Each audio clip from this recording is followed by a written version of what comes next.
Welcome back to Attitude, Effort, Results, presented by Teamwork Online. As always, I'm your host, Tanner Natsky. Today we're talking about energy, chips, and anchors. You guys are going to like this one. Because energy, chips, and anchors is maybe the most creative title that we've come up with. And it's 3 words. It's not 2 words. I think you probably heard it, energy, chips, and anchors. And you're like, what the hell are energy chips? It's 3 words with a comma. Energy, chips, and anchors. After today's episode, you will feel triggered. I promise you that. You will love some of what I have to say, and you will hate some of what I have to say. And that's because I'm talking about real life situations today. Some that will hit home for everyone listening. Today's episode will create action for you to move forward. And truthfully, I wish someone would have recorded an episode like this when I was in college or during my first year or so of my professional career. Because man, do I need this now, and did I need it then? Today we're talking about 3 different topics. 1 is energy, 2 I'm titling chips, and 3 is anchors. And it's going to be a fun one today. And while you guys are here with us, if anything triggers you, share it with us and tell us why. If anything triggers you or triggers a thought about a different person, send it to them. As we roll into this new season and as school starts, it is your job. It is your job to share it with everybody. Because we get to impact people together. I am not impacting anybody. You are the ones doing the impacting because you're the one sharing it. So let's continue to do that. We got new cameras, we got new lights, new sound systems, new social media team. Let's get this thing out to as many people as possible and let them decide if they like it or not. All right, energy, chips, and anchors. When stressed, get active. We can stop the episode right there. When you're stressed, when you're anxious, when you're worried, just go out and get active. Force yourself to move. Go do something. For the love of God, please, just do something. It actually doesn't matter what that is. If you're working in sports, take a lap around a stadium. If you don't have a job, take a lap around the block. Do push-ups. Find something to get you out of the sedative state you're in. This is weird and is not in my notes. I was selling a guy some seats the other day. We were at the stadium. He was like, man, I feel pretty tired. And I was like, oh, that's weird. Whenever I feel tired, I just go for a walk. He's like, well, I don't really feel like walking. We just did a lot of that.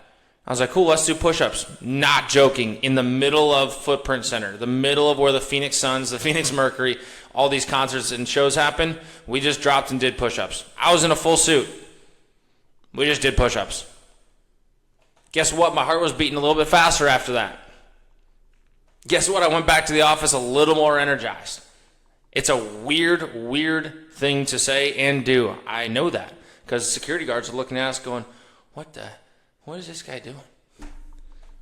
Why is he doing push-ups in a full suit over here with a random guy who just walked in here? As simple as it gets, a body in motion stays in motion. And it takes as much energy to wish that you were doing than it does to actually do it. It takes as much energy to plan something than it does to just freaking do it. When I'm at the gym, who's a gym goer? Who's listening to this at the gym? Raise your hand. If you're in the gym by yourself right now, just raise your hand. Or if you're around people, raise your hand and no one's going to know what you're doing. All right. All my gym goers out there. I struggled to get better. I would just stay where I'm at. I'm like, hey, I'm getting up at 5 a.m. I'm better than everybody anyways. My egotistical self 3 years ago. But I wasn't moving anywhere. The needle wasn't moving anywhere. And so I needed a trigger. I needed something to get me to go faster, to push more weight, to push my body and myself. I needed to be uncomfortable. And so now when I start a set, I give myself 5 seconds. I sit on the bench, I lay underneath it, and in my head, every single set, I just 5, 4, 3, 2, 1. And at 1, you have to go. Like, you don't get to go 5, 4, 3, 2, 1. 1, 1, 1, 1. No, it's go time. 5, 4, 3, 2, 1, go. You feel like doggy doo-doo and you're sitting on a couch on a Sunday? 5, 4, 3, 2, 1. Get up and go put your shoes on. Get up and walk to the kitchen to start making dinner. Go. Don't think about it. Just do it. Just go. Boom. Go. Let's go. Let's do something. Let's get active. When you think you're in a hole and you think you're in debt that you can't overcome, and we're not talking financially, just get active.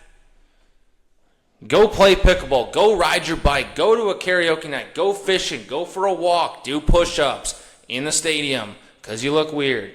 Do jumping jacks. I don't care what it is. Just get active. A body in motion stays in motion. A body that's sedative, you guessed it, it just stays sedative.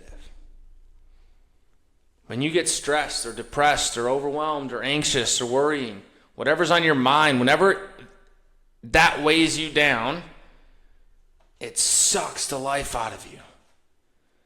It just deprives you of your happiness, does it not? If I'm saying something that's way out of whack and you don't agree with it, please tell me about it. But I'm speaking to myself here too. When there is something on your mind that just weighs you down, it robs you of your peace of mind. You just think about it over and over and over and over again. Have you ever been in a place where you just cannot stop thinking about XYZ? Work, that girl, that guy, school, a test, an exam, a conversation you had with your boss.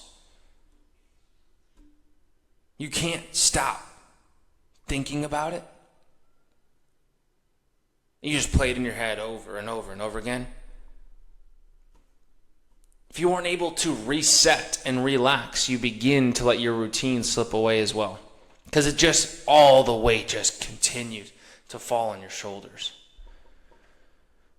It just gets heavier and heavier and heavier. We should do a clip right now that has like weights sprinkling from the ceiling. It just gets heavier. You begin to let your routine slip away, and as you feel the need to be recharged, you just don't have the energy to do so. Once you succumb to that voice in your head, that's where that slippery slope begins, because you don't go from not working out one day to 3 weeks like that. It's a process over time that it happens. Start skipping the gym, start or stop reading books if that was your goal. Quit waking up early and drinking coffee for 10 minutes because maybe that is what recharges you. I can sleep in for 10 minutes today. But now you don't have that 10 minutes to recharge. You quit being a good family member, a good friend. You stop calling people because you need the time to recharge by yourself in the car, so you just listen to music the whole time instead of calling people. You back out of your already scheduled plans because you need time to recharge. I can't go to dinner tonight, even though I'm really excited and I already committed to it. Like, I gotta recharge. And then what do? Go sit on the couch and watch Netflix? That's not recharging. You guys see where I'm going with this? You see, or have you experienced this before in your life? I'm going to actually give you 5 seconds right now to think of a time where you have been in this position. I want you to think about where you were, who you were with, what state your body was in, and I want you to feel the emotions you were feeling when you were in that rut and there was so much weight of stress and worry and anxiety on your shoulders. Think about that right now.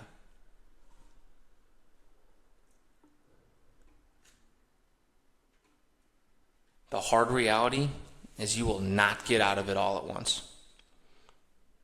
The incredible and the positive mindset is that you have the opportunity to chip away at it every day. You must have a small win. You must win small. versus procrastinating and waiting until you feel, oh yeah, I feel better. Or you got to wait for the big win. It'll come. Stop the negative thinking early on and stack your wins to climb out of the well. I said this in an episode earlier, but those of you who are new to joining us because of our incredible social media team, and you might have just joined us, one, you're not missing a whole lot because we just keep getting better. So like you at the front end of us getting better. If you've been here with us the whole time, first of all, it's definitely first of all, thank you. Second of all, you've seen all the troubles and tribulations that we've gone through. And you might have already heard this, but you have to chip away at it. Talked about energy chips and anchors. This is the chip. You have to chip away at this. Let's say you fall into a well. Everyone's been there, you fall in. Okay? You're down in that well. Think about this. I want you to visualize this. You're down in a well. It's cold down there, man. You guys ever been in a well? I hope not, but let's just imagine you were. Instead of being at the bottom of the well, you got muck and mud. You're standing, it's up to your knees. It's cold water. It's damp. It's rainy in there. I don't know why it's rainy, but it feels like it should be. There's moss growing around all the stone. You see this picture I'm painting right now? I'm going to sell you a well at the end of this. There's moss around these stones, and you're probably 20 feet up. Instead of just looking at the top and going, God, son of a, why me? Why did I fall into this hole? Why did somebody push me down here? Why is it always me? The world hates me. The world pushes me into a well. Blah, blah, blah, blah, blah. Dude, shut up and figure it out. Because instead of just looking at the top and complaining about being in the well, why don't you start finding things to get you out of the well? What's in that well? You know, the mucky and the cold water that's up to your knees? Start digging in it. Start going through the pain. Start staring stress in the eyes. Take 30 minutes and go silent by yourself and figure out why you have anxiety. Figure out why you worry. Dig through the pain. Dig through the mud. Maybe there's an axe down there. Maybe there's a pickaxe down there. Shoot, this is going to sound morbid. Maybe there's a dead body down there that you can use some bones and start chipping at that wall to get back up. Because other people die in that well and you're not going to be one of them. Maybe there's a rope in there. Can you start to chip away? Maybe you can create stairs with that bone, or the pickaxe. And you can start climbing your way up. Maybe you can make stairs to the top of the well. Because next time you fall in that well, guess what? You did the work the first time. You know how to climb out of it. No one, everybody needs to hear this, including myself. No one is coming to save you. Nobody. Today's world, people are more selfish than ever. No one's coming to save you. It's up to you. It's your habits. It's your routines. It's your triggers that are going to get you out of that deep, dark, cold, mucky well. And guess what? You're going to be in there multiple times. So instead of staring up at the top of the well and wishing for someone to come save you, figure it out the first time so the second and third time it's easy to get out. No one is coming to save you.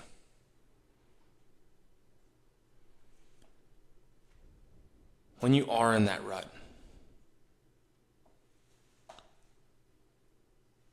one thing that keeps me out, and I'll never push this on people, but you guys know that I'm a believer. When you are in that rut, lean on the Lord. Lean on God. He is real. In Matthew 19, verse 26, it says, with God, all things are possible.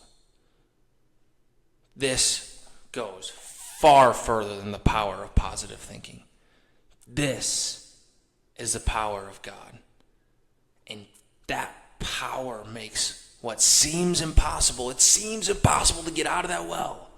It sucks down there. It's cold. It's murky. It's muddy. I hate it down here. But nothing is impossible with the power of God. I urge you to pray about it. I urge you to get a community that has the same beliefs as you. And if you don't believe, I urge you to think about it. I don't push you to dive in head first, but I urge you to think about it. It's helped me.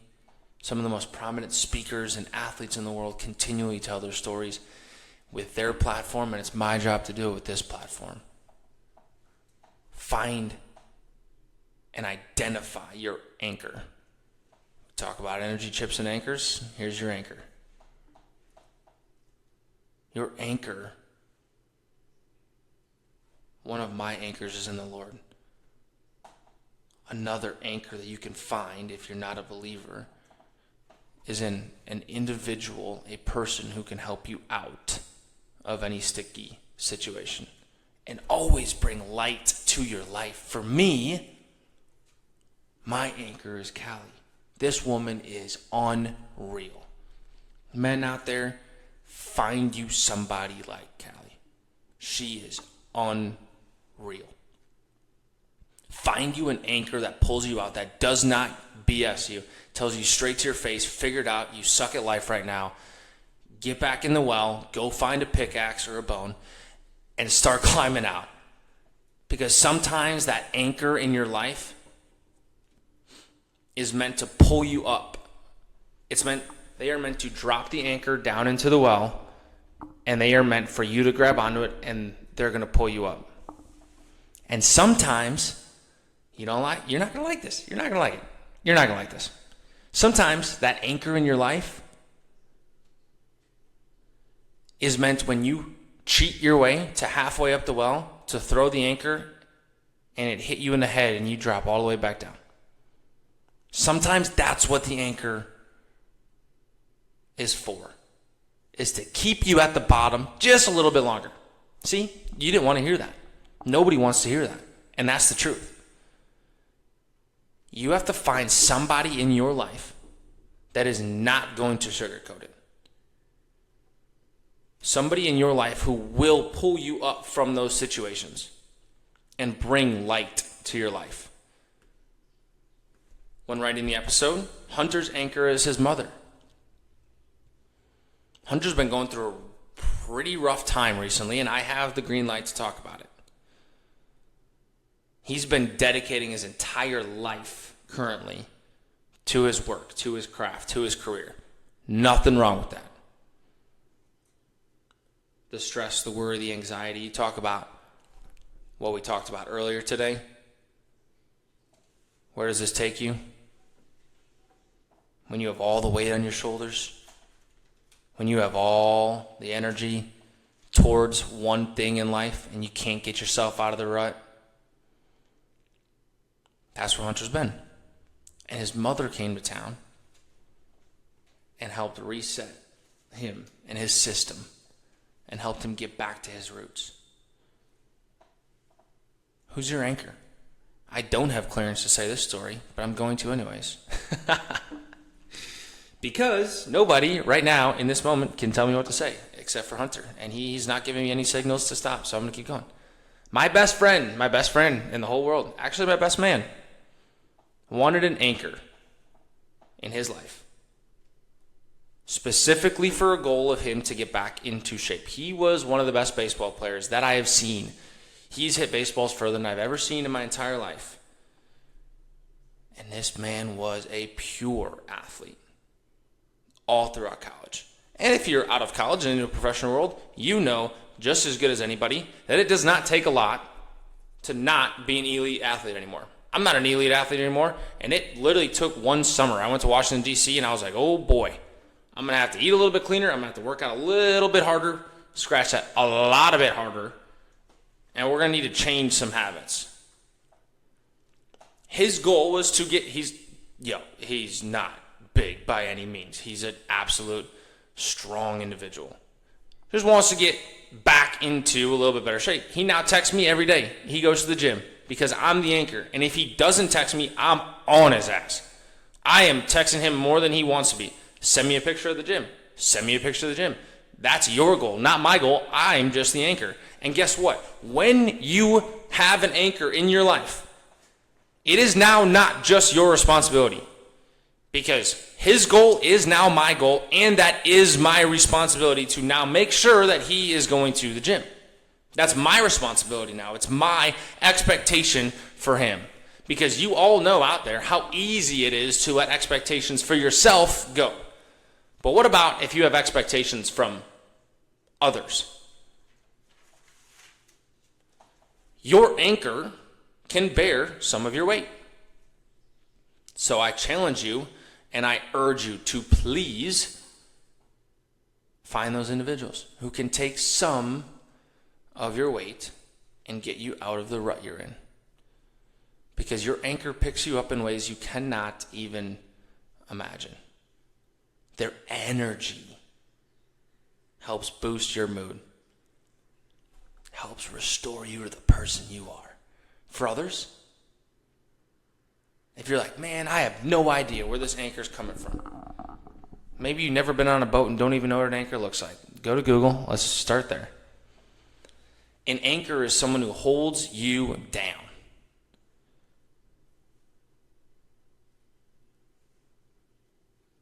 Who's that for you? Parent, significant other, coach, teacher, family member, friend, cousin, brother, sister, teacher, colleague. Find somebody. Don't just listen to this episode and say, oh yeah, Tanner, you're really smart and handsome and funny. Thanks for saying that. No, go do it. This isn't even my point. It's Hunter's point. So you're actually sitting there going, oh, Hunter, you're really smart and handsome and funny. Don't just listen and take it in one ear and go out the other. Do this, please. Please do this. Go find somebody. Go find someone in your life who is your anchor. And guess what? You're not always going to get it right. You're not. You're not always going to get it right. And there are times where you need to admit that you need help. I'm not saying clinical help, okay? When I said you need to admit that you need help, like, I'm not calling you an alcoholic, okay? Also, you can't be an alcoholic if you're still in college. Doesn't count.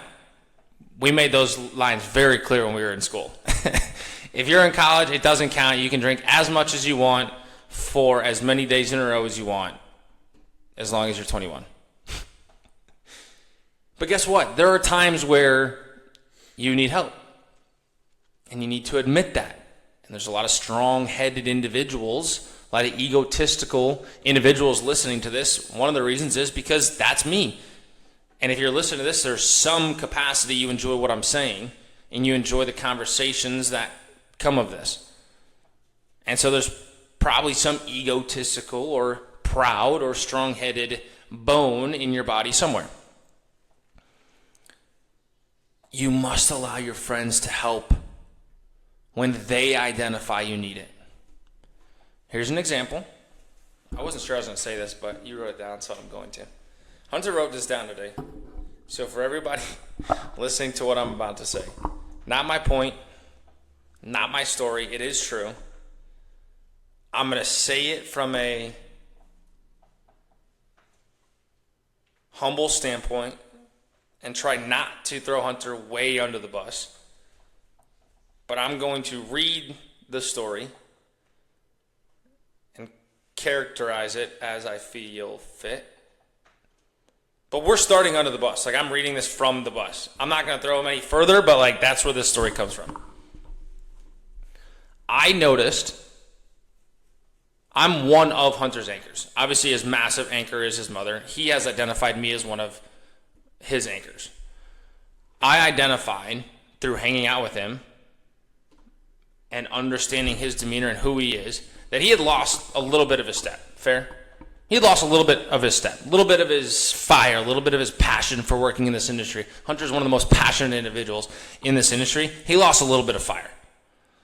And so we're recording one time, and I'm like, hey, I think you lost a little bit. Let's get you back to your roots. Let's wake up early one morning, and let's go on a hike. Not because I want to go on a hike. I actually don't really enjoy hiking that much. I think it's super hard, and hiking a mountain is for other people, truthfully. I like lifting. I'll go to the gym 5 a.m. every day. I'm cool with that. Hiking a mountain every day, not for me. But this isn't for me. If you're an anchor out there for other people, it's not about you. Okay? There are people listening who are anchors for other people. Guess what? It's not about you. I identified this with Hunter that he was losing a little bit of his step. I said, hey, let's get up early. Let's go on a hike. It'll help you clear your mind. Your fitness is slipping a little bit, not physique, but actual routine. Let's go do something about it. I talk about doing something about it. Hunter took this example, in his words, for granted. It's like, hey, cool, sounds good. Let's do the hike. I'm in. The morning of, it's wild that it happened the morning of and not the night before. The morning of, we wake up at 4:30. I am opening the door to leave my condo at 4:30 a.m. to go on a hike. For Hunter, I hate hiking, by the way. Actually hate's a strong word. I don't hate it. I enjoy being outdoors, and I feel accomplished. I don't like it as much as Hunter. I'm walking out the door to go hike with Hunter at 4:30 a.m. on a Saturday morning. You know how many things I could be doing at 4:30? I have a wife now. Think of all the things I could be doing at 4:30 a.m. on a Saturday. It's legal for me to say that now. I'm married. And Hunter texted me and said, hey, man, last night was not a good night. Made some decisions I'm not really that proud of. I'm not in a hiking mood. I'm not in a hiking physical state. And my body would most likely reject hiking Camelback Mountain at 5 a.m. this morning. I'm going back to bed. He didn't even give me an option. He wasn't even like, hey, man, what do you feel? He was like, I'm going back to bed. I'm going to wake up again at 9. I'm going to text you, and we'll figure out what we're doing at that time. Because we had planned to do some podcasting that day also. Hunter took it for granted. The reason I say that story, one, is because Hunter gave me the permission to say it. Another reason is when you're in that state and you have an anchor, I think 50% of you are going to go find someone who's an anchor. And 50% of you are going to listen and not do anything about it. And that's the nature of the world. Some people want to get better, some people don't. That's cool. When you find that anchor, don't take that for granted. I take Callie for granted sometimes. She's my anchor. She's my rock. Don't take that for granted. Tell them what it means to them. And when they challenge you, do something about it. Do something about it. You know what needs to take place. Especially if you've been in that well before. You know how you got out of it the first time. Just do it again. All right. Today we talked about energy chips and anchors. 3 words. Energy, comma, chips, comma, anchors. Go take action. Go take action. I love you guys. I love that we have a community and we have individuals who reach out to us saying how much they mean to us. And if you've looked the last couple Tuesdays and the couple Tuesdays moving forward, we're going to have Testimonial Tuesdays. So you guys hear from somebody else on how this is impacting them, not just me coming up here and saying there's hundreds and thousands of people looking at us all the time. You can actually hear from somebody else. I love you guys, truly. And if there's anything I can do to continue to help you, reach out. I love when people reach out. Hunter and I are divvying up responses. I actually need to give you more responses now that I'm thinking about it. Hunter and I are divvying up responses from you guys and setting up conversations, valuing our time to help you moving forward, because honestly, we just wish somebody would have done that for us.